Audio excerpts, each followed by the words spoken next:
1 FM. This program highlights the activities of the Lagos State Governor and other state events. I'm Adeola Akindele.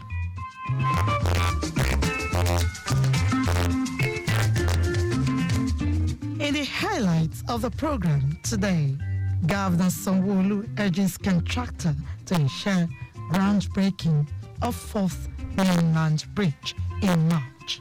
This and more after this time out. We'll begin today with this story. Lagos State Governor Babajide Sanwo-Olu has reassured residents that the long-awaited 4th mainland bridge project will begin shortly, as he urged the contractor handling the project, China Civil Engineering Construction Corporation (CCECC), to ensure the groundbreaking of the project in March. Governor Sanwo-Olu said this during a high-level meeting of Lagos State government officials with the president and management of the China Civil Engineering Construction Corporation (CCECC) at its headquarters in Beijing, China.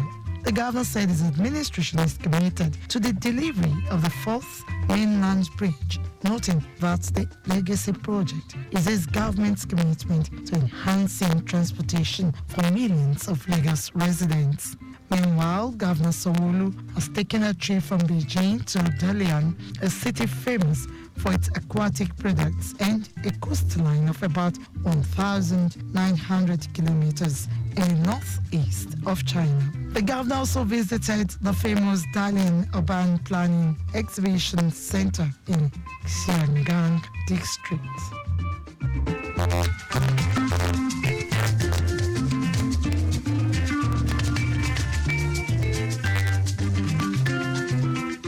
To avoid the depletion of groundwater resources and for effective water governance, management, and regulations, the Lagos State government has organized a stakeholders' engagement to protect the sector. The forum was put together by the Ministry of Environment and Water Resources and Lagos State Water Regulatory Commission. Commissioner for the Environment and Water Resources, Tokunbo Wahab, who was represented by the Permanent Secretary, Office of Water Resources and Drainage Services, Mahmoud Adegbite, called on stakeholders to collaborate with the state to manage groundwater resources, harping on the need to start using data to deal with issues. Very first thing, to understand the fact that we all need to treat groundwater as a rare resource. Since such an important resource for the state, it's such an important resource for the state that we need to make sure that we manage it in a sustainable manner. Executive Secretary of LASWACO, Funke Adepoju, noted that the move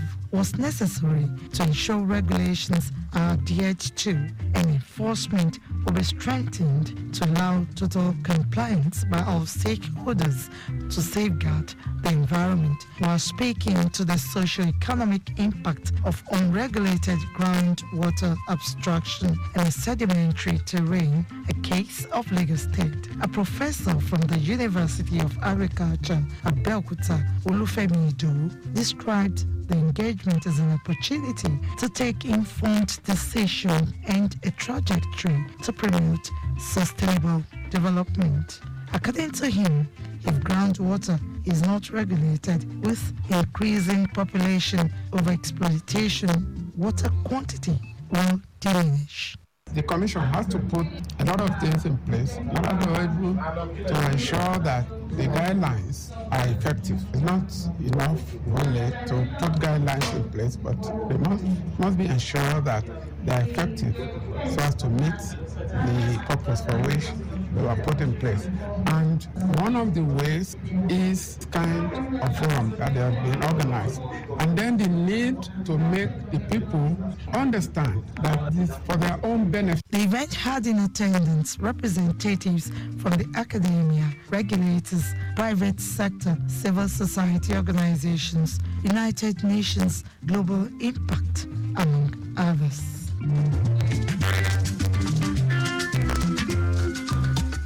Also, Lagos State Governor Babajide Sanwo-Olu has assured investors that Lagos State offers highly rewarding opportunities for investments as it is home to the majority of European companies operating and contributing to the economic prosperity of Nigeria. Governor Sanwo-Olu stated this at the Stakeholders Conference organized by the European Business Chamber Nigeria, Eurocham, in Lagos recently, themed Sustainable Business Growth 2024. The governor, who was represented by the Commissioner for Commerce, Cooperatives, Trade and Investment, Folashade Ambrose Medebem, described the theme as apt because it speaks to the need for a concerted effort on the part of all stakeholders, particularly policymakers and the business communities in Europe and Nigeria, to take advantage of economic potential given the increasing changes in the global ecosystem. According to Governor Sanwo-Olu, his administration launched its Land Administration AGIS portal, which has not only effectively aligned Lagos with modern cities with the most advanced system in land documentation and acquisition, but will also sanitize the system towards attaining higher levels of transparency and accountability, which are major factors that promote ease of doing business.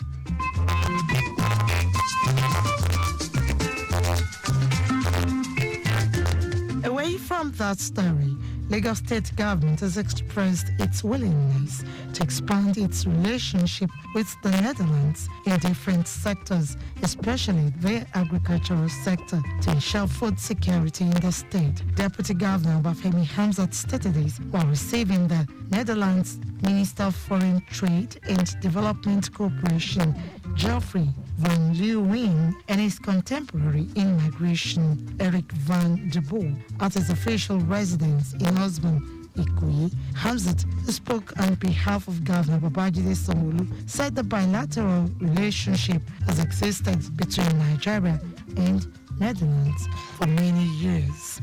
He noted that the present administration is ready to strengthen the existing relationship with the Netherlands in different sectors like agriculture, technology, healthcare, circular economy, and energy, among other sectors, while hoping that the trade flow between both countries increases. He said the balance of trade flow between both countries in 2022 was at 8 billion euros, with the hope that it will increase to 16 billion euros. Earlier in his remarks, the Netherlands Minister for Foreign Trade and Development Cooperation, Geoffrey van Leeuwen, stated that the Dutch government is committed to promoting sustainable, inclusive growth and transitions in Nigeria through various partnerships.